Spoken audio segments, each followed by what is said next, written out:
علی بھائی، آج کا پہلا سوال یہ ہے کہ پچھلے دنوں سوشل میڈیا پر ایک ویڈیو خوب وائرل ہوئی جس میں امیر المؤمنین سیدنا عمر بن عبدالعزیز رحمۃ اللہ علیہ کی طرف منسوب قبر مبارک کی توہین کی گئی، بلکہ انہیں ان کے ڈھانچے اور کھوپڑی مبارک کو آگ بھی لگائی گئی۔ مہربانی فرما کر اس حوالے سے ہماری رہنمائی فرمائیں کہ فرقہ وارانہ اختلاف کی آڑ میں کسی بھی شخص کی قبر کو کھود کر اس کے ڈھانچے کو، اس کی بے حرمتی کرنا اسلام کی روح میں کتنا بڑا جرم ہے اور اس کی کیا سزا ہونی چاہیے؟ دیکھیں جی، سب سے پہلے تو میں کیٹاگوریکلی یہ سٹیٹمنٹ دوں گا کہ جن لوگوں نے بھی یہ حرکت کی ہے ان پہ اللہ کی لعنت، اللہ کے فرشتوں کی لعنت اور تمام لعنت کرنے والوں کی لعنت، جنہوں نے امیر المؤمنین خلیفۃ المسلمین سیدنا و مولانا عمر ابن عبدالعزیز رحمہ اللہ تعالی و رضی اللہ تعالی عنہ وعلیہ السلام کی قبر مبارک کی اس طریقے سے توہین کی۔ ایک مسلمان کی قبر کی بے حرمتی کرنا کتنا بڑا جرم ہے، اس کو ڈسکس کرنے سے پہلے میں تھوڑا سا عرض کروں گا عمر ابن عبدالعزیز کی شخصیت کے بارے میں کہ یہ پرسنالٹی کون ہے۔ سنن نبی داؤد میں صحیح سند کے ساتھ یہ حدیث ہے، اور یہ حدیث المستدرک للحاکم میں بھی موجود ہے اور مشکات المصابیح میں بھی آپ کو کتاب العلم والے چیپٹر میں مل جائے گی، کہ اللہ کے محبوب صلی اللہ علیہ وآلہ وسلم نے فرمایا کہ اللہ تعالیٰ میری امت میں ہر 100 سال میں اس صدی کے کنارے کے اوپر ایک ایسا شخص مبعوث کرے گا جو میرے دین کی تجدید کر دے گا۔ دین کی تجدید سے مراد یہ ہے کہ دین میں جو علماء سوء کی وجہ سے بگاڑ آ چکا ہوگا یا حکمرانوں کی وجہ سے بگاڑ آ چکا ہوگا، اس سارے کی ریمیڈی وہ شخص کرے گا۔ ہر 100 سال میں کم از کم ایک ایسا شخص تو ضرور مبعوث ہوگا، اور الحمدللہ پوری امت کا اس پر اجماع ہے، اہل سنت ہوں، اہل تشیع ہوں، یا ان کے جتنے بھی آگے آف شوٹس ہیں، سب کے سب اس بات کے اوپر متفق ہیں کہ اس امت میں پہلی صدی کے کنارے پر اللہ تعالیٰ نے جو مجدد بنا کر مبعوث کیا وہ ہیں عمر ابن عبدالعزیز رحمہ اللہ تعالی و رضی اللہ تعالی عنہ وعلیہ السلام۔ یہ سارے دعائیہ کلمات ہیں جو ہم ان کے لیے کہہ رہے ہیں۔ رضی اللہ تعالی عنہ، اللہ تعالیٰ ان سے راضی ہو، علیہ السلام، اللہ کی سلامتی ہو ان پر، آمین۔ 99 ہجری میں خلیفہ بنے اور 101 ہجری میں آلموسٹ 2 سال کے بعد، 2.25 سال ان کا خلافت کا دور بنتا ہے، ایگزیکٹلی جتنا کہ سیدنا ابوبکر صدیق رضی اللہ تعالیٰ عنہ کا دور ہے۔ 38 سال کی عمر میں آل امیہ ہی نے انہیں زہر دے کر شہید کر دیا، صرف 38 سال کی عمر میں، 99 ہجری سے 101 ہجری تک، یعنی صدی کے کنارے کے اوپر آئے ہیں یہ۔ باقی ان کی جو پرسنالٹی کی جو خوبیاں ہیں، یہ کس طریقے سے حادثاتی طور پہ خلیفہ بن گئے اس پورے سسٹم میں سے، سلمان ابن عبد الملک کے دل میں کیا اللہ نے بار ڈالی، یہ ایک الگ سے ایک چیز ہے۔ اس کے اوپر آلریڈی میرا ایک کلپ ریکارڈڈ موجود ہے یوٹیوب پہ، آپ جا کے لکھیں آل امیہ کا دہشت گرد، یعنی ان کا پالتو دہشت گرد حجاج ابن یوسف۔ آپ یوٹیوب پہ لکھیں نا حجاج ابن یوسف اور ساتھ میرا نام لکھ دیں انجینئر محمد علی مرزا، تو وہ کلپ کھل جائے گا جس میں میں نے عمر بن عبدالعزیز کی پرسنالٹی کا تعارف، کس طریقے سے یہ حادثاتی طور پہ خلیفہ بنے اور کیا کیا انہوں نے دینی حوالے سے خدمات انجام دیں حکومتی لیول کے اوپر، وہ میں نے ساری ڈسکس کی ہیں۔ بہرحال مختصراً یہ یاد رکھیں کہ اہل سنت کے ہاں 6 لوگوں کو خلفائے راشدین میں سے شمار کیا جاتا ہے: سیدنا ابوبکر، سیدنا عمر، سیدنا عثمان، سیدنا علی، سیدنا حسن ابن علی، یہ 5 کنزیکٹیو، اور 6ٹھے خلیفہ سیدنا عمر ابن عبدالعزیز رضی اللہ عنہم اجمعین وعلیہم السلام اجمعین۔ اور پلس ان کو ایک یہ بھی فضیلت حاصل ہے کہ یہ مجدد بھی ہیں پہلی صدی کے۔ امت میں 2 ہی مجدد ہیں جن کے اوپر امت متفق ہے، ایک پہلا مجدد اور ایک آخری امام محمد بن عبداللہ المہدی، اور پہلے عمر بن عبدالعزیز۔ باقی بیچ میں ہر فرقے کے اپنے اپنے مجدد ہیں، ان پہ بحث کرنے کی ضرورت نہیں ہے، اور تھوک کے حساب سے مجددین پائے جاتے ہیں۔ لیکن یہ ایک ایسی پرسنالٹی ہیں کہ جن کے اوپر امت نے اتفاق کیا کہ یہ خلفائے راشدین میں سے ہیں، سیدنا عمر فاروق رضی اللہ تعالیٰ عنہ کی اولاد میں سے ہیں اور آل امیہ میں سے ہیں۔ اللہ تعالیٰ نے اس شر میں سے بھی خیر نکالا، اور یہ اتنا بڑا خیر ہے کہ جب بنو عباس نے دوسری صدی ہجری کے اندر حکومت سنبھالی تو انہوں نے اپنی اس دشمنی کے اندر بنو امیہ کے جتنے حکمران تھے نا، ان کی لاشوں کو قبروں سے نکال کرنا ٹانگا اور آگ لگائی۔ لیکن بنو عباس کے لوگوں میں بھی یہ غیرت تھی کہ انہوں نے بنو امیہ کے 2 خلفاء کی لاشیں نہیں نکالی قبروں سے۔ نمبر 1 سیدنا عثمان ابن عفان اور نمبر 2 سیدنا عمر ابن عبدالعزیز۔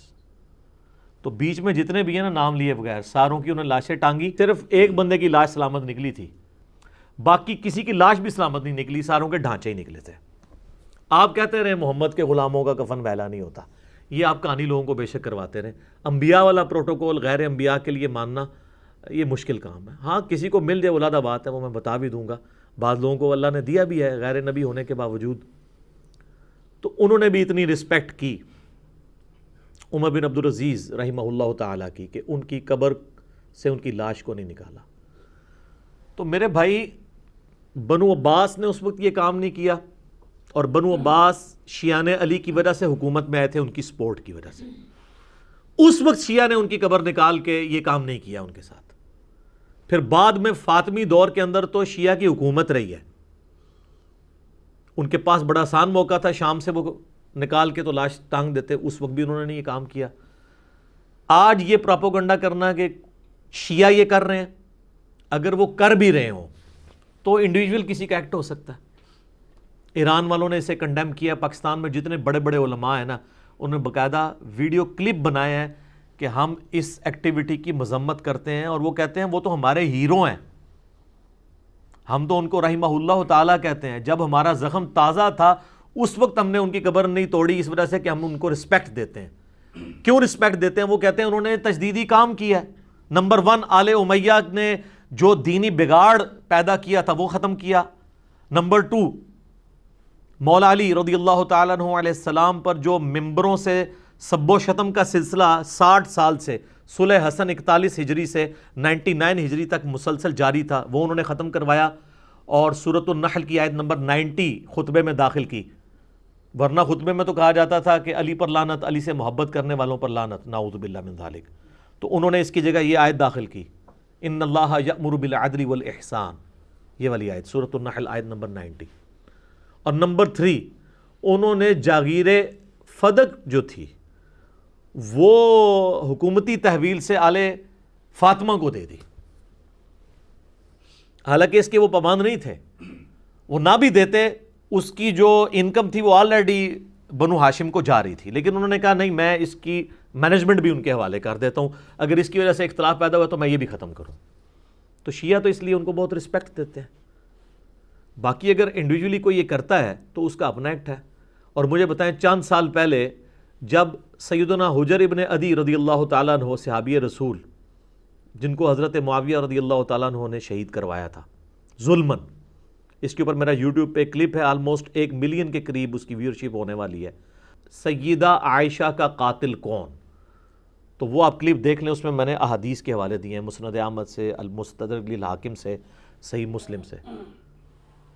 تو حجر ابن عدی کی جب بے حرمتی کی گئی تھی، ان کی لاش نکالی گئی تھی قبر سے، اس وقت سارے شیعہ یہ کہہ رہے تھے یہ سنیوں نے کام کیا ہے، کیونکہ ان کی عقیدت ان کے ساتھ وابستہ تھی۔ اب سنی کہہ رہے ہیں کہ شیعہ نے کام کیا ہے۔ جو یہ حرکتیں کرتے ہیں نا، یہ سنی شیعہ نہیں ہوتے ہیں، یہ ہوتے ہیں دہشت گرد اور فرقہ باز لوگ۔ جب سنی اور شیعہ کے بڑے بڑے علماء ان سے اعلان برات کر دیں تو نچلے لوگوں کو نہیں لڑنا چاہیے ان باتوں کے اوپر۔ کافر یہی چاہتے ہیں کہ مسلمان آپس میں ان باتوں کے اوپر لڑتے رہیں۔ ان لوگوں کا کوئی مسلک نہیں ہوتا۔ اسلام میں تو اس چیز کی اجازت نہیں کسی کے نزدیک بھی کہ مرنے کے بعد اس کی لاش کو اس طریقے سے اکھاڑا جائے اور اس کی بے حرمتی کی جائے۔ لہٰذا ان لوگوں کا کسی مکتب فکر کے ساتھ تعلق نہیں ہے، نہ اس کو جوڑنے کی کوشش کی جائے، ادروائز پھر مسلمان اسی بات کے اوپر لڑتے رہیں گے۔ تو شیعہ جب ان کو اتنی رسپیکٹ دیتے ہیں کہ جی انہوں نے مولا علی پر سب و شتم ختم کروایا، اور میں یہ کہتا ہوں کہ میں یہ اکثر، یہ میرا گولڈن کوٹ ہے، یہ گولڈن کوٹ جب میں بولتا ہوں کہتا ہوں میرا، اس سے مراد میں اپنی تعریف نہیں کر رہا ہوتا، میں اس جملے کی لذت لے رہا ہوتا ہوں کہ سیدنا عمر ابن عبدالعزیز کی قیامت والے دن بخشش کے لیے صرف ایک عمل ہی کافی ہے کہ انہوں نے مولا علی رضی اللہ تعالیٰ عنہ وعلیہ السلام، داماد رسول، اللہ کے اولیاء کے سردار کے اوپر سب و شتم ممبروں سے ختم کروایا۔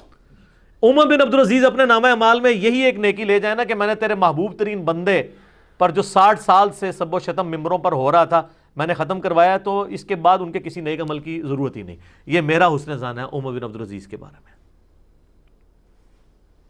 اور وہ ایسا فتنہ دبا کہ آج بھی ناسبی موجود ہیں دنیا میں، اعلانیہ مولا علی کی مخالفت نہیں کرتے، ایسا فتنہ کچل دیا سیدنا عمر ابن عبدالعزیز نے۔ اچھا، جو لوگ جو ہے نا وہ آل امیہ کی بڑی طرفداری کرتے ہیں نا، اور عمر بن عبدالعزیز کی تعریف بھی کرتے ہیں، کہتے ہیں جی عمر بن عبدالعزیز بھی تو آل امیہ میں ہیں اور عثمان ابن عفان بھی ہیں، تو میرے بھائی یہ تو آپ اسی طریقے سے کہہ رہے ہیں کہ آل فرعون میں تو موسیٰ بھی آتے ہیں، موسیٰ کی پرورش علیہ السلام کی فرعونیوں میں ہوئی ہے، تو یہ اسی طریقے سے ہیں۔ ان دو پرسنالٹیز کے پیچھے آپ آل امیہ کی غلط کاریوں کو چھپا نہیں سکتے۔ پھر ہمارا ایک معصومانہ سوال ہے کہ آپ بھی مانتے ہیں، ہم بھی مانتے ہیں، سنی بھی مانتے ہیں، شیعہ بھی مانتے ہیں کہ عمر بن عبدالعزیز اسلام کے پہلے مجدد ہیں۔ ہمارا معصومانہ سوال ہے کہ عمر بن عبدالعزیز نے کون سی دینی تجدید کی ہے، وہ بتا دیں۔ انہوں نے آپ کو کرکٹ کا ورلڈ کپ جتایا ہے یا ہاکی کی چیمپئنز ٹرافی جتائی ہے، وہ ذرا بتائیں کہ اس کے اندر کیا قیامت مضمر ہے کہ وہ تجدیدی کارنامہ کون سا ہے۔ جب آپ یہ بات کریں گے تو پتہ چل جائے گا تجدیدی کارنامہ یہ ہے کہ حکومت اور دین الگ ہو چکے تھے، انہوں نے اس کو ایک کیا۔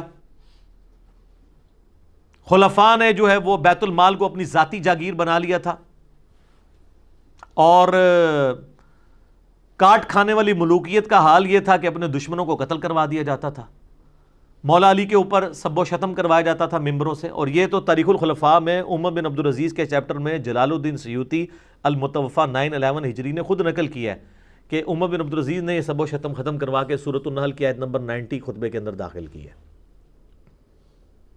اور اگر کوئی سمجھتا نہیں کہ سٹوری ہیں تو سر بخاری مسلم میں بھی موجود ہے۔ اور جو لوگ کہتے ہیں نا ایسی باتیں کرنے سے جو امت میں انتشار پیدا ہوتا ہے، تو یہ انتشار کا بانی پھر نعوذ باللہ امام بخاری اور امام مسلم ہے۔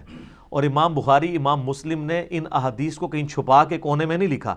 آپ مولا علی کا چیپٹر نکال لیں بخاری میں بھی اور مسلم میں بھی، آپ کو اس میں یہ حدیث مل جائے گی کہ سیدنا علی کے اوپر یہ آل امیہ جو ہے وہ لعنت کروایا کرتے تھے۔ صحیح بخاری میں انٹرنیشنل نمبرنگ کے مطابق 3703 ہے، صحیح مسلم میں انٹرنیشنل نمبرنگ کے مطابق 6229 نمبر حدیث ہے۔ غدیر خم کی حدیث ہے نا مسلسل 4، 6225 سے 6228، اس سے اگلی حدیث قرآن اور اہل بیت والی حدیث سے اگلی حدیث صحیح مسلم میں ہی ہے۔ اور مسلم میں پوری ڈیٹیل ہے کہ سیدنا سہل ابن سعد السعدی جو بدری اصحاب میں سے ہیں، ان کو ممبر پہ بلایا آل مروان میں سے گورنر نے، جو مدینہ میں گورنر تھا، اور کہا کہ آ کر علی ابن ابی طالب پر لعنت کرو، معاذ اللہ استغفر اللہ۔ انہوں نے کہا معاذ اللہ، میں کبھی یہ کام نہیں کروں گا۔ تو اس نے کہا آپ یہ کہہ دیں کہ لعن اللہ ابا تراب، ابو تراب پر اللہ کی لعنت، نعوذ باللہ۔ ابو تراب کنیت تھی مولا علی کی، مٹی والے پہ کوڈ ورڈز میں بات کر دو ہمارا دل بھی ٹھنڈا ہو جائے گا۔ تو اس پہ سہل ابن سعد السعدی نے کہہ لگایا، انہوں نے کہا تم حضرت علی کو ابو تراب کہتے ہو اور اپنے ذوق میں سمجھتے ہو یہ حقارت والا نام ہے، مٹی والا۔ ہمارے معاشرے میں بھی کسی کو کہنا مٹی والا تو شاید اچھا نہ سمجھا، جبکہ مولا علی سب سے زیادہ اس نام سے خوش ہوتے تھے۔ پھر وہ تھوڑے سے بیک فٹ پہ گئے، انہوں نے کہا اچھا سال یہ پھر ابو تراب سے اگر مولا علی خوش ہوتے تھے تو یہ نام ڈلا کیسے؟ انہوں نے کہا یہ نام اس طرح ڈلا کہ ایک دفعہ سیدہ فاطمہ اور سیدنا علی کی آپس میں میاں بیوی ہونے کے ناطے تھوڑی سی چپکلش ہوئی، تو حضرت علی ناراض ہو کے گھر سے چلے گئے۔ خامدوں کو یہی کرنا چاہیے، بیویوں کو نکالنے کی بجائے نا خود نکل جائے۔ اور جا کے مسجد میں لیٹ گئے۔ تھوڑی دیر بعد بائی چانس نبی صلی اللہ علیہ وآلہ وسلم وہاں آئے اور سیدہ فاطمہ سے کہا کہ تمہارے چچا کا لڑکا کدھر ہے؟ حالانکہ حضرت علی سیدہ فاطمہ کے رشتے میں چچا لگتے ہیں، لیکن چونکہ وہ خاوند مان چکے تھے اس لیے پھر ٹریڈیشن میں اسے چچا کا لڑکا بولا گیا. تو انہوں نے کہا، اس طرح ناراض ہوئے اور چلے گئے. تو آپ علیہ السلام نے ایک بندہ پیچھے روانہ کیا اور کہا کہ دیکھو علی کہاں ہے. بس اتنی ڈیوٹی لگائی، یہ نہیں کہا کہ اسے بلاؤ ورنہ تو مولا علی خود قدموں میں حاضر ہوتے حضور کے. اس بندے نے آگے کہا کہ وہ تو لیٹے ہوئے فلاں جگہ پہ. تو نبی علیہ السلام خود تشریف لے گئے، اپنے مبارک ہاتھوں سے مٹی جھاڑی اور اٹھایا، کہا اٹھ ابو تراب، اٹھ ابو تراب، اے مٹی میں لپٹنے والے اٹھ، اے مٹی میں لپٹنے والے اٹھ.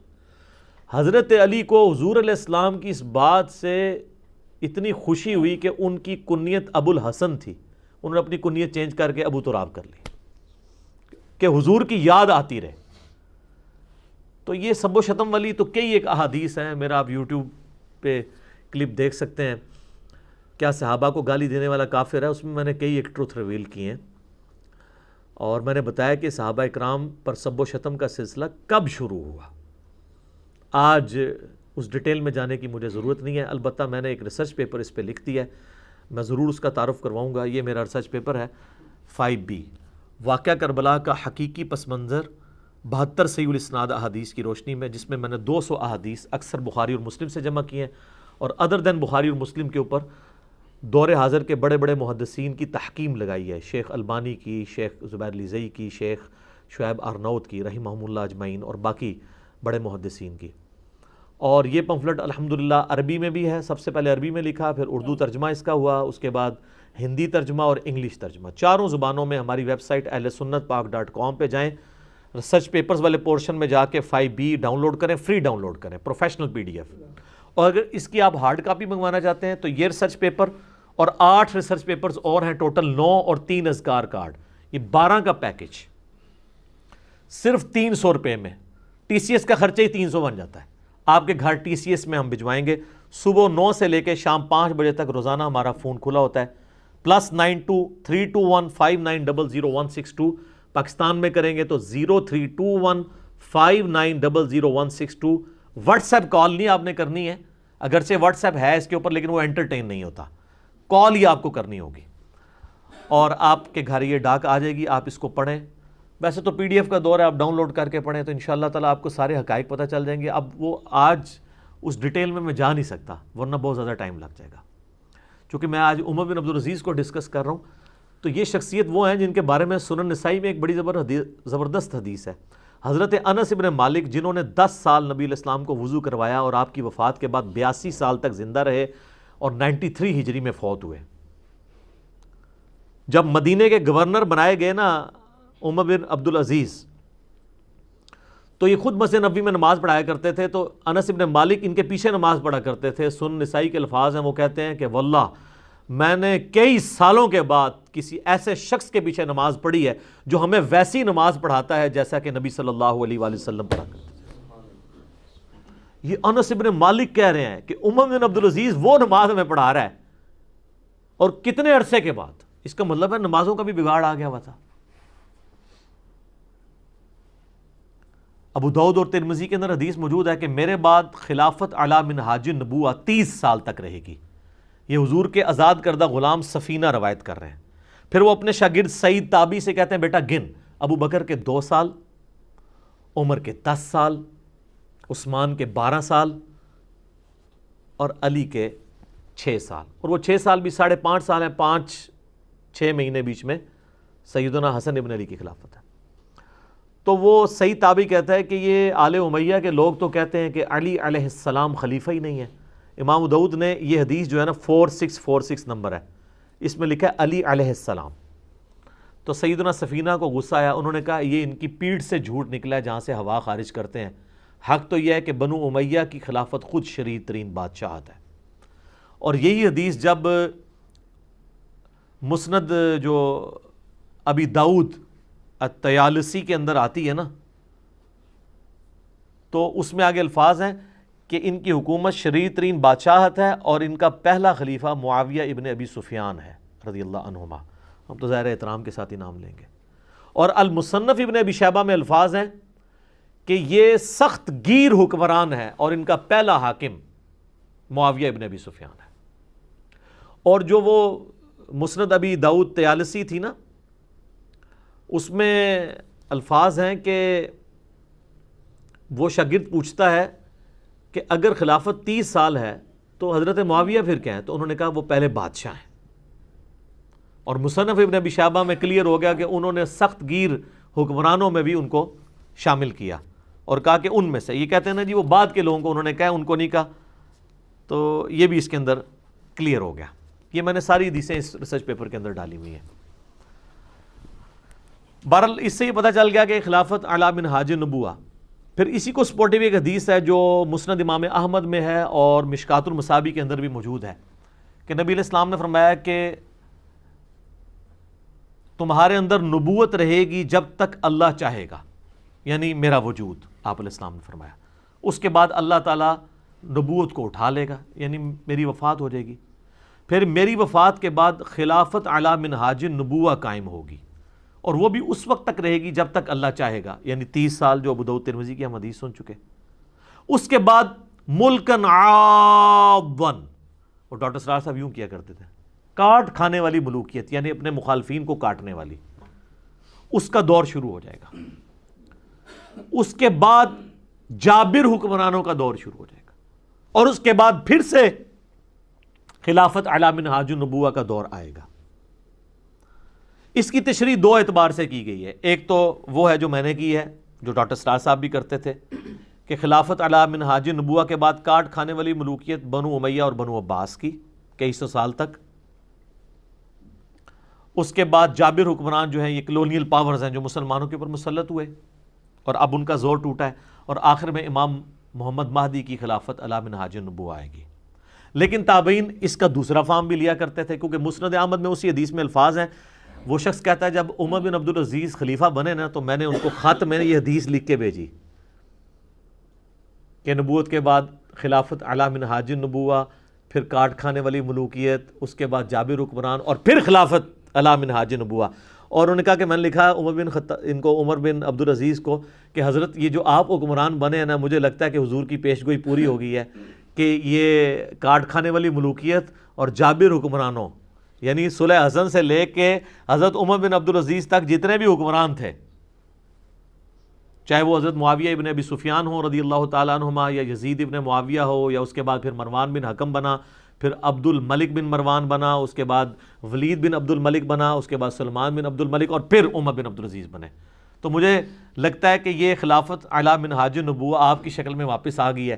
تو یہ مسند احمد کے حدیث میں الفاظ ہیں کہ عمر بن عبدالعزیز یہ خط پڑھ کے خوش ہوئے, اور یعنی انہوں نے بھی یہ سمجھا کہ یہ میرے بارے میں پریڈکشن ہو سکتی ہے, اور میں بھی اس کا یہ فارم بھی ہو سکتا ہے. اور بعض اوقات دونوں فارم بھی درست ہوتے ہیں. قرآن کی کئی آیات ہیں جن میں بیک وقت دونوں فارم درست ہوتے ہیں, کیونکہ بات مختصر ہے اور میسج زیادہ ڈیلیور ہو جاتا ہے. تو یہ الحمدللہ عمر بن عبدالعزیز کو اللہ تعالیٰ نے ایک خوبی دی تھی کہ ان کے اوپر سب کے سب لوگ متفق ہیں. لہٰذا اسے اس لاش کی بے حرمتی کو اس طریقے سے ریلیٹ کرنا کہ کسی فرقے کے اوپر تھوپ دیا جائے, یہ بالکل غلط ہے. میں اس کے حق میں نہیں ہوں. ہمیں چاہیے کہ جو وہ ٹپیکل لوگ ہیں ان کو کنڈیم کریں.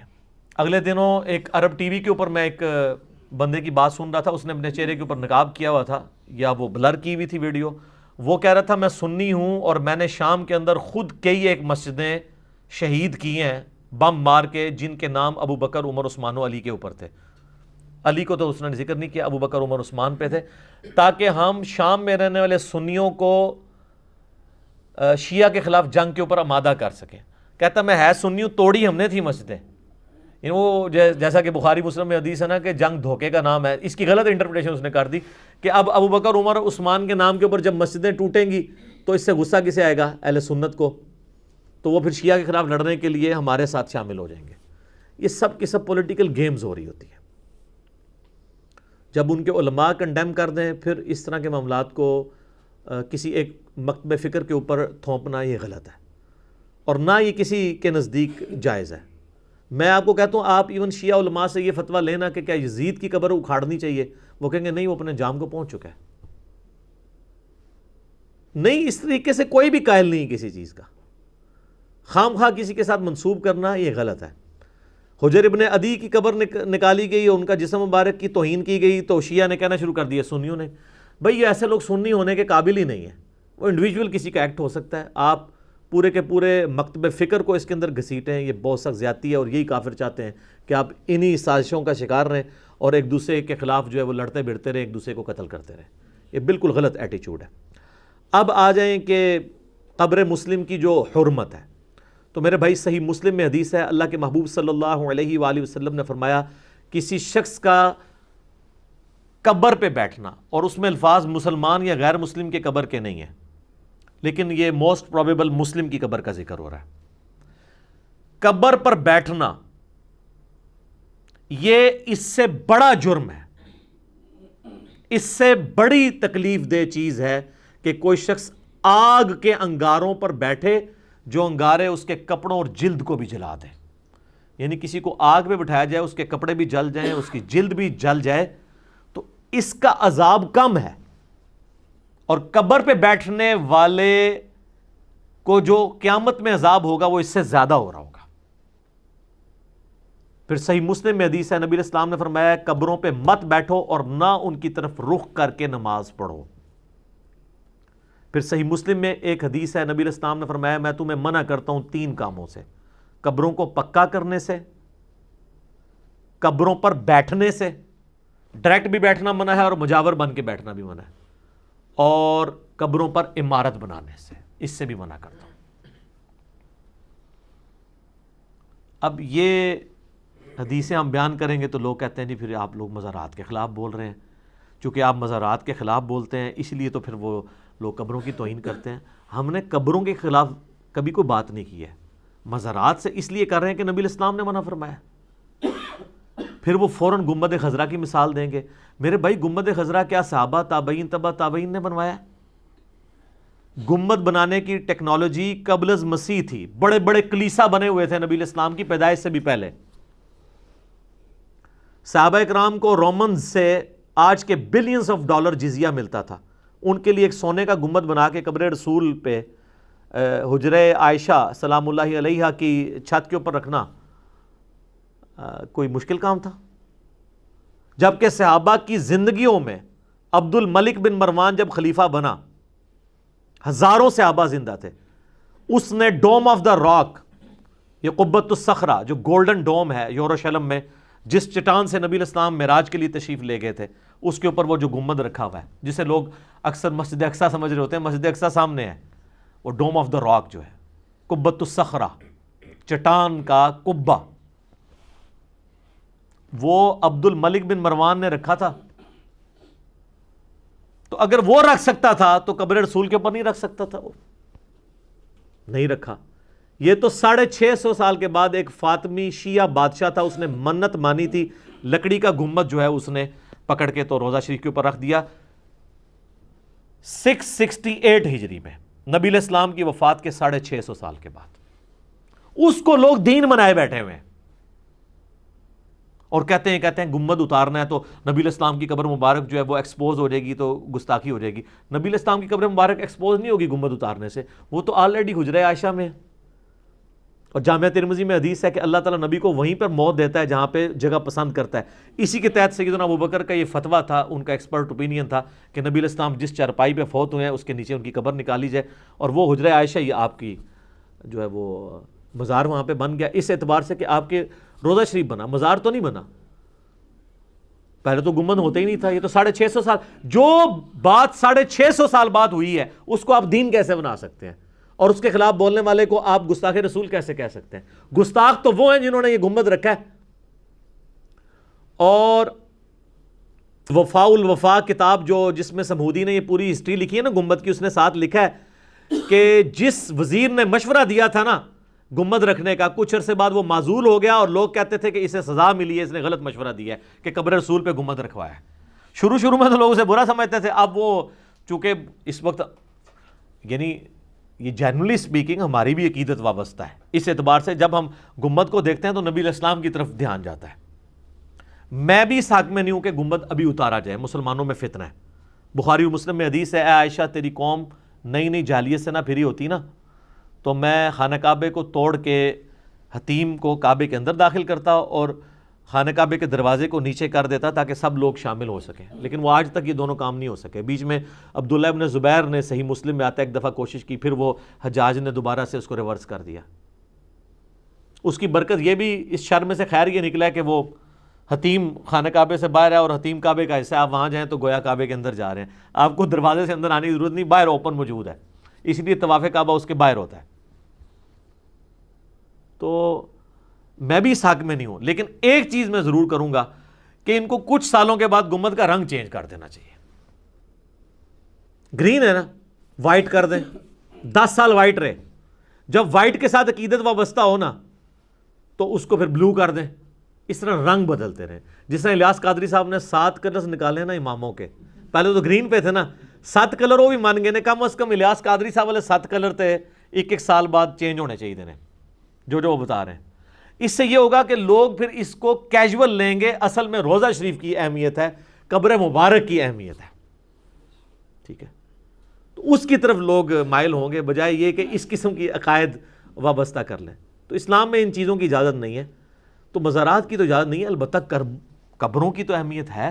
صحیح مسلم میں نبی الاسلام نے باقاعدہ اما عائشہ کو دعا تعلیم کی ہے کہ عورت بھی قبرستان جا سکتی ہے کبھی کبھار، ورنہ تو جامعہ ترمذی میں حدیث ہے کہ کثرت کے ساتھ قبرستان جانے والی عورتوں پہ لعنت ہے، لیکن کبھی کبھار جا سکتی ہیں۔ صحیح مسلم میں اما عائشہ خود بھی گئی ہیں، نبی اسلام فرمایا کہ جب تم جاؤ تو یہ دعا مانگو، اور وہ دعا بھی آئی ہے مختلف الفاظ کے ساتھ آئی ہے، مسلم میں یہ الفاظ بھی ہیں، السلام علیکم اہل الدیار من المؤمنین والمسلمین وَإِنَّا إِن شَاءَ اللَّهُ بِكُمْ لَلَاحِقُونَ نَسْأَلُ اللَّهَ لَنَا وَلَكُمُ الْعَافِيَةَ۔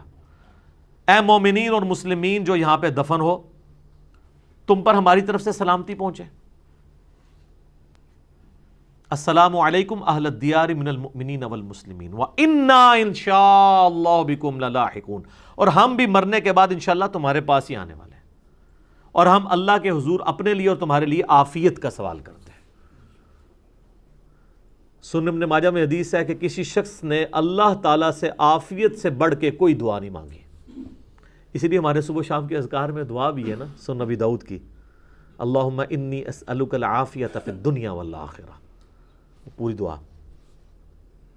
تو یہ ہمیں دعا سکھائی گئی ہے۔ قبرستان جانا ہے، صحیح مسلم میں حدیث ہے نبی علیہ السلام اپنی والدہ کی قبر پہ ان کی وفات کے 40 سال کے بعد گئے اور وہاں پہ جا کے روئے، اور صحابہ اکرام بھی رو پڑے، اور پھر آپ نے فرمایا کہ میں تمہیں قبروں کی زیارت سے منع کیا کرتا تھا کیونکہ نئی نئی قوم جہالیت سے پیری تھی، قبر پرستی سے، بت پرستی سے، اب میں تمہیں حکم دیتا ہوں کہ قبروں پہ جاؤ کیونکہ یہ آخرت کی یاد دلاتی ہے۔ تو یہ نبی علیہ السلام کا حکم ہے۔ مزارات پہ جانے سے آخرت کی یاد نہیں آتی ہے، وہاں تو سیلفییں اور آپ دیکھتے ہیں کس قسم کی ایکٹیویٹیز ہوتی ہیں، کئی لوگوں کی بیویاں اغوا ہو جاتی ہیں، اور ہر طرح کی برائی کی اماجگاہ مزارات بنے ہوئے ہیں۔ جو جگہ نبی علیہ السلام کی نافرمانی پہ بنائی گئی ہیں ان جگہوں پہ جانے کی اجازت نہیں، قبروں پہ جانا ہے، قبرستان میں جانا ہے، مزارات کے اوپر نہیں۔ قبروں کی اہمیت ہے۔ یہاں پہ بھی جو عمر بن عبدالعزیز کے مزار کے ساتھ کسی کو اختلاف ہو سکتا ہے لیکن قبر کے ساتھ تو نہیں۔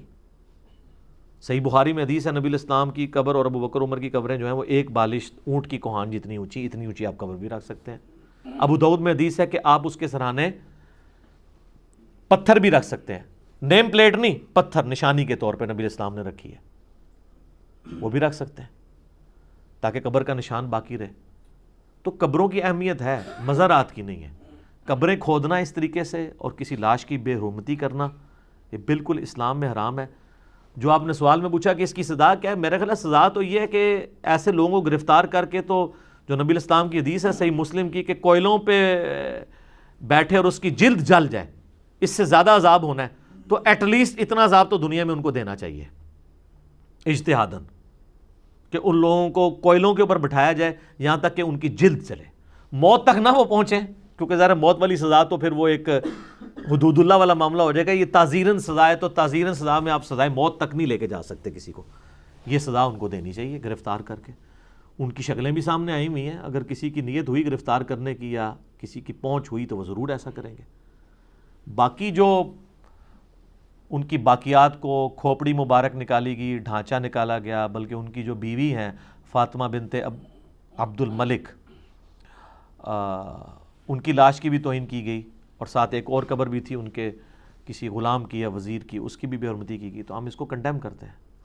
لیکن اس واقعے سے ایک اور مدنی پھول بھی نکلتا ہے کہ آپ لوگ تو ہمیں یہ کہا کرتے تھے کہ محمد کے غلاموں کا کفن میلا نہیں ہوتا.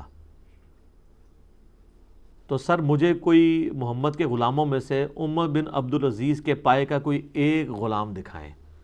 جن سارے بابوں کے ساتھ آپ پیچھے بھی دمیں لگاتے ہیں فضیلت کی اور آگے بھی، وہ عمر بن عبدالعزیز کی جوتیوں میں بھی بیٹھ جائیں نا تو ان کے لیے بہت بڑی سعادت ہے. خیر التابعین میں سے ہیں عمر بن عبدالعزیز، جن کی صحابہ بھی تعریف کرتے ہیں اور صحابہ ان کے پیچھے نمازیں پڑھتے ہیں.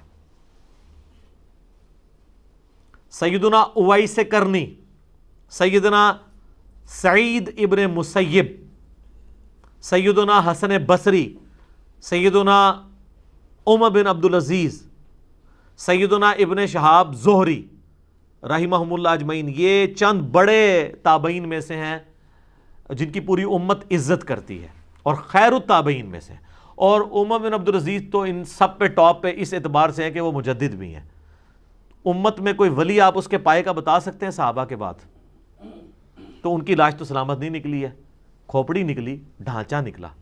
ہمارے حساب سے تو بالکل یہ کوئی ان کی بزرگی ختم کرنے والی چیز نہیں ہے. ہم تو بار بار کہہ رہے ہیں کہ سنن ابی داؤد میں جو حدیث ہے، ان اللہ حرم علی الارض ان تأکل اجساد الانبیاء، کہ اللہ تعالیٰ نے بے شک حرام کیا ہے مٹی کے لیے کہ وہ نبیوں کے جسموں کو کھائے. یہ پروٹوکول صرف پیغمبروں کا ہے.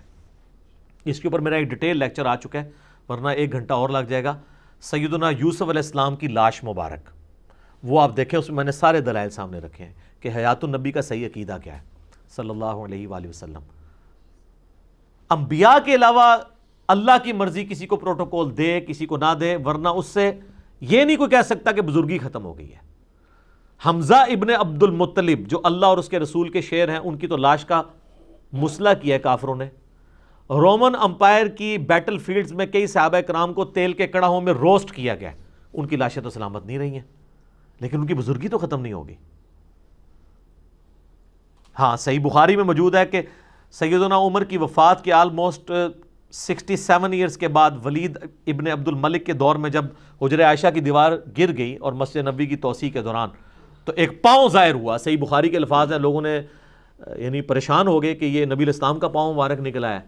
تو عروہ ابن زبیر کو، جو سیدہ عائشہ کے بھانجے تھے، عبداللہ ابن زبیر کے چھوٹے بھائی اور حضرت زبیر کے بیٹے، وہ چونکہ سیدہ عائشہ کے محرم تھے، ان سے حدیثیں بھی سنا کرتے تھے، ان کو قبروں کی لوکیشن صحیح پتہ تھی. وہ جب ان کو بلایا گیا تو انہوں نے کہا نہیں، یہ حضرت عمر کی قبر تھی، یہ حضرت عمر کا پاؤں ہے. تو پھر اس پاؤں کو اندر کر کے دفن کر دیا گیا. یعنی حضرت عمر کا پاؤں مبارک وفات کے آلموسٹ 67 ایئرز کے بعد تک سلامت تھا.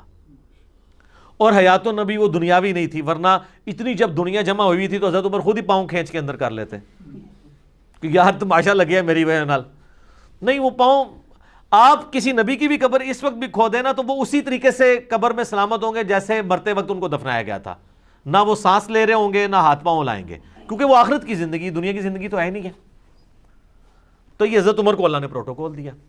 لیکن سر صحیح بخاری میں موجود ہے حضرت ابو بکر کا عقیدہ بھی، ان سے بھی بڑے ولی. سیدہ عائشہ کو انہوں نے اپنے نزا کے عالم میں بلایا اور کہا کہ عائشہ بتاؤ آج کون سا دن ہے؟ انہوں نے کہا منڈے کا دن ہے. ان کا میں اللہ سے امید کرتا ہوں. اور پوچھا کہ نبی الاسلام کب فوت ہوئے تھے؟ کہا منڈے کو. انہوں نے کہا میں بھی امید کرتا ہوں مجھے اللہ تعالیٰ منڈے والے دن موت دے دے گا. پھر پوچھا نبی الاسلام کی وفات 63 سال میں؟ انہوں نے کہا ہوئی. تو کہا میری عمر کتنی ہے؟ کہا 63 سال. تو انہوں نے ریزیمبلنس کی کہ میں بھی اب قریب ہوں. بال اس میں آگے الفاظ ہیں کہ وہ پھر سوموار کو نہیں فوت ہوئے بلکہ سوموار اور منگل کی درمیانی رات یعنی منگل میں فوت ہوئے. تو اس میں میرا کلپ بھی ہے، سیدنا ابو بکر کا علم غیب، امت کے سب سے بڑے ولی کا علم غیب.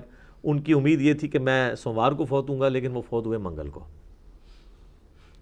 اس میں پھر انہوں نے یہ پوچھا کہ بیٹا یہ بتاؤ کہ حضور علیہ السلام کو کتنے کپڑوں میں دفنایا گیا تھا؟ ان کا 3 کپڑوں میں. تو انہوں نے کہا مجھے بھی میرے پرانے 3 کپڑے کسی میں دفنا دینا. تو ان کا کہ ہم آپ کو نیا کفن نہیں. ان کا نیا کفن جو ہے یہ تو زندہ بندوں کی ضرورت ہے. جو مر چکا اس کے کفن نے تو پیپ اور گلی سڑی ہڈیوں کا ہی حصہ بننا ہے. یہ حضرت ابوبکر عقیدہ دے رہے ہیں اور اپنے بارے میں کہہ رہے ہیں. وہ ان کی عاجزی تھی. ہمارے نزدیک تو ان کا بھی جسم مبارک سلامت ہے، لیکن انہوں نے یہ عقیدہ دیا کہ بھئی یہ جو آپ نے کہانی کرائی ہوئی ہے نا کہ بھئی کفن میلا نہیں ہوتا، یہ ہاں سائبیریا میں دفنا دیں تو 2000 سال بھی نہیں ہوگا، کیونکہ وہاں پہ تو یہ مسئلہ نہیں ہوگا، وہاں پہ تو وہ والا معاملہ نہیں ہوگا۔ ادھر آپ دیکھ لیں عمر بن عبدالعزیز کی قبر مبارک سے کھوپڑی نکالی گئی، ڈھانچہ نکالا گیا، یہ تو اب پوری دنیا نے دیکھ لیا نا۔ تو سر وہ اب آپ جو اپنے بابوں کے بارے میں عقیدے رکھے ہوئے ہیں ذرا اس کے اوپر بھی ریویو کریں، اور جو ہم آپ سے عرض کرتے ہیں کہ مرنے سے پہلے اے مسلمان کر لے اس پہ غور، کتابوں کا خدا اور ہے، بابوں کا خدا اور۔ اب تو ہم آپ کو کتاب بھی نہیں دکھا رہے، آپ نے ویڈیو میں دیکھ لیا، اب بھی نہیں یقین آتا۔ کہنے کو تو دین سب کا اسلام ہے، لیکن کتابوں کا جہاں اور ہے، بابوں کا جہاں اور۔ تو تھوڑا سا آپ اپنے اوپر نظر ثانی فرمائیں، اور ہمیں امید ہے کہ جب آپ نظر ثانی کریں گے تو آپ کے اندر سے آواز نکلے گی، کیا کہ نہ میں وابی نہ میں بابی، میں ہوں مسلم، علمی کتابی بنے۔ تو ان ساری چیزوں سے یہ رزلٹ بھی نکل رہے ہیں۔ مزارات والا جو معاملہ ہے وہ تو ہم نہیں کہتے مزارات ہونے چاہیے، لیکن قبروں کی ضرور پروٹوکول ہو۔ باقی ایک ڈیٹیل ٹاپک ہے، میں نے اس کے اوپر ایک پورا ریسرچ پیپر لکھا ہے، ریسرچ پیپر نمبر 1 رسول اللہ کی آخری وصیت ہے، 4 صفحوں میں پورا مقدمہ ہے یہ مزارات کا میں نے پریزنٹ کیا۔ نبی علیہ السلام کو اپنی وفات کے وقت کن کن چیزوں کی ٹینشن تھی، بخاری مسلم دونوں میں حدیث ہے کہ اما عائشہ کہتی ہیں جب آپ علیہ السلام اپنے مرض وفات میں تھے تو بیماری کی شدت کی وجہ سے اپنے چہرے سے چادر ہٹاتے تھے اور بار بار یہ کہتے تھے لعن اللہ یہود والنصارى، اللہ تعالیٰ یہود و نصارہ پر لعنت کرے، اتخذوا قبور انبیائہم مساجدہ، انہوں نے اپنے نبیوں کی قبروں کو سجدہ گاہ بنا دیا تھا۔ اور اما عائشہ کہتی ہیں اگر ہمیں یہ خدشہ نہ ہوتا کہ لوگ حضور کی قبر پہ سجدے شروع کر دیں گے تو ہم قبر مبارک کو زائرین کی زیارت کے لیے کھلا چھوڑ دیتے۔ ادھر کسی نے نہیں کہا کہ حضرت شرک تو ختم ہو چکا ہے، اماں آپ کو کیوں ٹینشن لگی ہے؟ اور اما عائشہ کہتی ہیں ہمیں پتہ تھا کہ حضور ہمیں ڈرا رہے تھے کہ یہ کام نہیں کرنا۔ صحیح مسلم میں حدیث ہے نبی علیہ السلام نے اپنی وفات سے 5 دن پہلے کہا خبردار، اگلے لوگوں میں جب کوئی نبی یا بڑا آدمی فوت ہو جاتا تھا لوگ اس کی قبر پہ سجدے شروع کر دیتے تھے، میرے ساتھ یہ کام نہ کرنا۔ اور بخاری و مسلم دونوں میں حدیث ہے کہ ایک دفعہ نبی صلی اللہ علیہ وآلہ وسلم کی 2 بیویاں، یہ اما عائشہ روایت کرتی ہیں، سیدہ ام سلمہ اور ام حبیبہ، وہ آپس میں گفتگو کر رہی تھیں اور یہ حضور کی بیماری کے وفات کے دن قریب تھے، اور وہ کہنے لگی جب ہم وہ حبشہ گئے تھے ہم نے ماریہ نام کا ایک گرجا دیکھا تھا جہاں پہ تصویریں بھی لٹکی ہوئی تھی۔ حضور بیماری کے عالم میں آپ نے آنکھیں کھولی، آپ فرمایا یہی تو ان کی خرابی تھی، جب ان کا کوئی نیک بندہ یا نبی فوت ہو جاتا تھا اس کی قبر کے اوپر یوں تصویریں بنا لیتے تھے اور پھر قبر پہ سجدے شروع کر دیتے تھے، اور پھر نبی علیہ السلام فرمایا یہ لوگ بدترین مخلوق بنا کے اٹھائے جائیں گے قیامت والے دن۔ استغفر اللہ الذی لا الہ الا هو الحی القیوم واتوب الیہ۔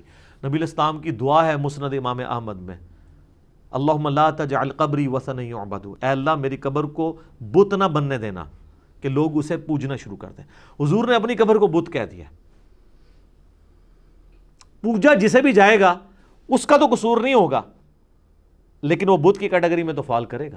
عیسیٰ ابن مریم کا قصور نہیں ہے، لیکن جن لوگوں نے انہیں الوہیت کے اوپر فائز کیا اللہ تعالیٰ نے اس کو کنڈیم تو کیا، وہ معاملہ تو اپنی جگہ موجود ہے۔ تو میرا خیال ہے جتنی میں نے گفتگو کر لی اس حوالے سے وہ کافی ہے۔ ابھی اذان شروع ہونے لگی ہے انشاءاللہ، بقیہ کے سوالات اذان کے وقفے کے بعد انشاءاللہ۔